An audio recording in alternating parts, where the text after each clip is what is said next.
Hey guys, it's Melanie. I just wanted to share something with you that connects with the last video that I just put out on my Western religion series, part three groups.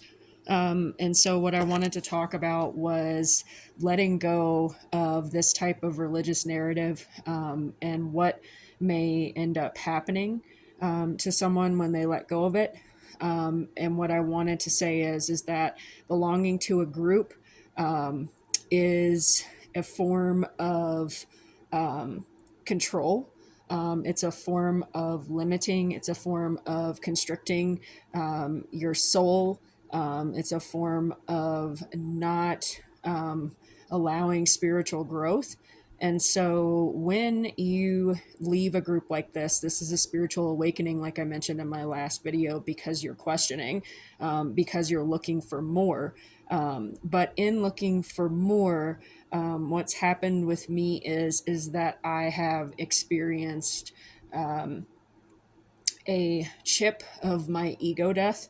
And so a chip of my ego death is one small portion of my ego being trimmed off of my soul.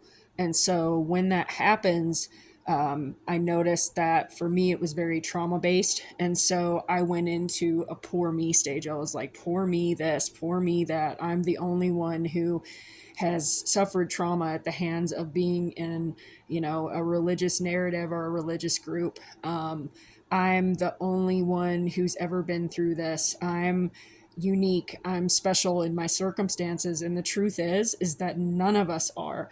I was not the only one that was experiencing this. And so, or has experienced this in history. And so knowing that something was kind of coming to mind just a minute ago, and I wanted to share it, which was the ego always wants to be special. The ego always wants to rule the mind and make the mind think that we're special or that we're unique or that we're the only ones that go through something. And this is how an identity is formed, is linking on to this belief that we're unique in some way, because we've done something. We believe that we are the only ones that have ever done that. And that is simply not true. We're all connected and we all share similar experiences. And so just be really careful, because if this is going on with your ego, then this is also saying that you are forming identity from it, which is also connected to your pain body. So your pain body is your traumatic experiences and living in the past. And every time something happens, you're triggered and your pain body is activated, which makes you respond or react out of ego.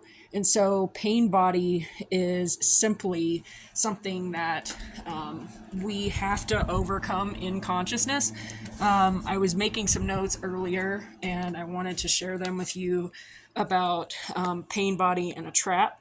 And so, what I wanted to say is if you can see this, the pain body is an ego shield. Um, and so when the ego or thoughts from false self or former narrative identity enter the mind, we attach to it. So when we attach to it in our heart, we experience the pain body, keeping a person stuck in the past and identifying with trauma, past experiences, producing what is known as a trap. A trap is a situation in which you sense through observation someone's ego and energy. You lose awareness for a split second and then absorb the other person's energy and react to it through an emotional response. So beware of this. They are very closely connected. And so this is the other side of the trap that I was talking about earlier. Once you fall into a trap, you respond with your ego. So just know this moving forward as you go through your ego death, that you're going to experience a lot of pain body, which is a resistance to letting chips or letting parts of your ego dissolve. And you're going to fall into traps where you're tested constantly by the universe, and seeing if that part of your ego has actually died off. I just wanted to share this. I hope you all have had a good day, and I'm always sending good thoughts, good vibes, and healing light from above, from the divine. Shalom.